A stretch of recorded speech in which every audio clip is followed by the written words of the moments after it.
लोकसभेत नारी शक्ती वंदन विधेयक नामंजूर झाल्यानंतर सत्ताधारी एनडीएतल्या घटक पक्षांनी विरोधी पक्षांच्या विरोधात आंदोलनाला सुरुवात केली। भाजपनं काल मुंबईत जनआक्रोश मोर्चा काढला।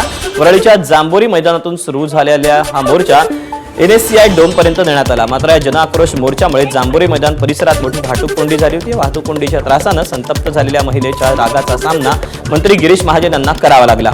या महिलेनं गिरीश महाजनांवर प्रश्नांचा भडीमार केला होता। मुंबईतल्या जनआक्रोश मोर्चातील घटनेवरून नाना पटोलेंनी गिरीश महाजनांवर टीका केली। महिलेकडून मंत्र्याला शिव्या खाव्या लागल्याची ही पहिलीच घटना अशी प्रतिक्रिया काँग्रेस नेते नाना पटोलेंनी दिली। तर हा महिलांचा संताप आहे असं ठाकरेंच्या शिवसेनेचे खासदार संजय राऊतही म्हणाले। हे सत्तेचा जो माज असतो ना, त्या माजाचा हा परिणाम आहे। आमचीच सत्ता आहे आणि या सत्तेचं ज्या पद्धतीनं दुरुपयोग जनतेला त्रास देण्यासाठी केला जातो त्याचं एक सर्वात मोठं उदाहरण फडणवीसाच्या मंत्रिमंडळातल्या एका मंत्र्याच्या दृष्टिकोनातून पाहिलं आणि सामान्य लोकांनी त्याच्यावर कसं ट्रोल केलं। आणि जी महिला एकीकडे महिला आरक्षणाचं सांगत होती, महिलाच त्यांना शिवा घालत होती। अशा पद्धतीचं चित्र आपण पाहतोय। महाराष्ट्राच्या इतिहासात या पद्धतीची पहिली घटना आहे की मंत्र्याला इतक्या शिवा खावा लागल्या एका महिलांच्याकडून। हा विद्रोह आहे, महिलांचा राग आहे, संताप आहे। तुम्ही खोटं बोलताय लोकांशी आणि खोटं बोलून मोर्चे काढताय, भाड्याची माणसं आणताय आणि रस्ते जाम करताय। 1500 रुपये महिन्याला महिलांना देताय, मोर्चाला 1000 रुपये दिले असतील महिलांना आणण्यासाठी। मुंबईतल्या जांभोरी मैदानात आक्रमक झालेल्या महिलेसंदर्भात आज मंत्री गिरीश महाजनांनी प्रतिक्रिया दिली। महिलांच्याच हक्कासाठी आमचा मोर्चा होता, त्या महिलेला पोलिसात तक्रार करता आली असती, सभ्य भाषेत त्या महिलेला बोलता आलं असतं, पण त्या आक्रमक झाल्याचं महाजन म्हणाले। शेवटी महिलांच्या हक्कासाठी हा मोर्चा होता। असे मोर्चे आपण बघतायत मुंबईमध्ये, शहरांमध्ये, राज्यामध्ये, देशामध्ये सतत निघत असतात। आंदोलन थोडी मोठी होतात तर आपल्याला माहिती आहे काय काय त्यावेळेला होतं म्हणून। आणि म्हणून मग अशा पद्धतीने तुम्ही तक्रार करू शकल्या असत्या, पोलिसांकडे केली असती, थोडा सौम्य भाषेमध्ये सुद्धा तुम्हाला राग त्या ठिकाणी व्यक्त करता आला असता। पण त्या ज्या भाषेत बोलत होत्या, त्यांनी जी बाटली फेकून मारली ते काही फार मला वाटतं संयुचित नव्हतं।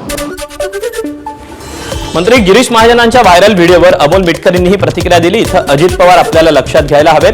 पत्रकार त्यांना विचारायचे पहाटे कामाला सुरुवात का करतात, तर दादा सांगायचे यामुळे लोकांना ट्रॅफिक समस्या जाणवत नाही, आपल्यामुळे त्यांना त्रास होत नाही आणि कामं देखील लवकर होतात। गिरीश महाजनांनी अजित पवारांचा आदर्श घ्यावा असं मिटकरींनी म्हटलं। तर आपला पक्ष मोर्चे काढत नाही का असा प्रतिसवाल महाजनांनी मिटकरींना केला आहे। दादांच्या पक्षाचा कुठलाही मोर्चा असा रस्त्यावर जर आला असता तर दादांनी त्या मंत्र्यांना झापलं असतं। पण आज अजितदादा नसल्यामुळे हे जे काही बेशिस्त झालेली आहे हे कबूल केलं पाहिजे। आणि गिरीश महाजन साहेबांनी सुद्धा त्यांच्या भाषणामध्ये दादांप्रती संवेदना व्यक्त केल्या।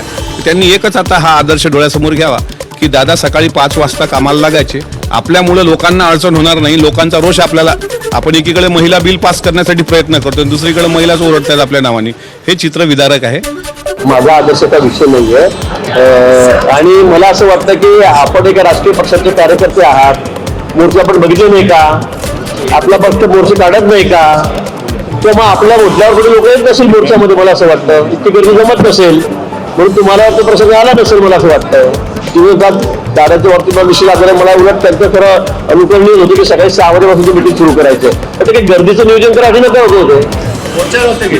मोर्चा काढतो तो सकाळी 6 वाजता 5 वाजता असं नाही ना। आणि म्हणून मला वाटतं मिटिंगा घेणं, आमचे मुख्यमंत्री होते, आम्ही सगळेच मिटिंगा घेत असतो, मुख्यमंत्री होते तर रात्री 12-1 वाजेपर्यंत मिटिंग घेत असतात, तर असं नाहीये।